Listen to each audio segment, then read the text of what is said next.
अगस्त सन 1947 एक देश आज़ाद हो चुका था और एक होने जा रहा था। दिल्ली में तैयारी से कई दूर एक मसीहा शांत और भाईचारे का संदेश बांट रहा था। इस नए और विशाल देश के 35 करोड़ लोग 25 से ज़्यादा भाषाओं और भिन्न धर्मों के साथ एक व्यक्ति की ओर देख रहे थे।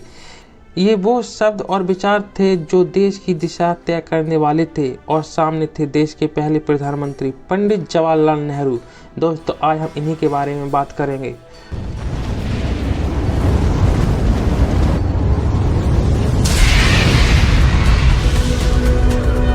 भारत के प्रथम प्रधानमंत्री पंडित जवाहरलाल नेहरू का जन्म 14 नवंबर 1889 को उत्तर प्रदेश के इलाहाबाद में हुआ था।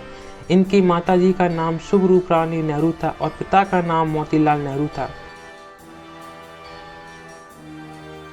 पंडित मोतीलाल पेशे से एक बैरिस्टर थे। वहीं पंडित नेहरू की धर्मपत्नी का नाम कमला नेहरू था। उनकी एक बेटी इंदिरा गांधी थी जो लाल बहादुर शास्त्री की उत्तराधिकारी बनी और देश की पहली महिला प्रधानमंत्री थी। नेहरू जी धनी पर संपन्न परिवार से ताल्लुक रखते थे। साथ ही नेहरू जी की 3 बहनें के अकेले भाई थे। इसके चलते नेहरू जी की परिवेश में कभी कमी नहीं आई। उन्होंने प्राथमिक शिक्षा इलाहाबाद से प्राप्त की, वहीं उच्च शिक्षा इंग्लैंड में पूरी की। लंदन में उन्होंने लॉ की पढ़ाई की। इस दौरान नेहरू जी समाजवाद की जानकारी भी इकट्ठी की। उच्च शिक्षा ग्रहण करने के बाद नेहरू जी ने साल 1912 में स्वदेश वापस लौटे और स्वतंत्रता संग्राम में बढ़ चढ़कर हिस्सा लिया। नेहरू जी ने साल 1916 में कमला जी से शादी की। इसके एक साल बाद 1917 में होम लीग में जुड़े और देश की स्वतंत्रता में अहम भूमिका निभाई। वहीं साल 1919 में नेहरू जी पहली बार गांधी जी के संपर्क में आए। यहीं से नेहरू जी की राजनीतिक जीवन शुरुआत हुई। इसके बाद गांधी जी के साथ मिलकर नेहरू जी ने भारत की आज़ादी में महत्वपूर्ण योगदान दिया।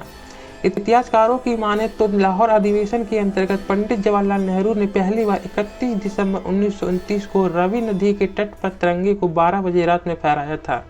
देश की आज़ादी की खातिर नेहरू जी कई बार जेल गए। इसके बावजूद उनका मनोबल कभी कम नहीं हुआ।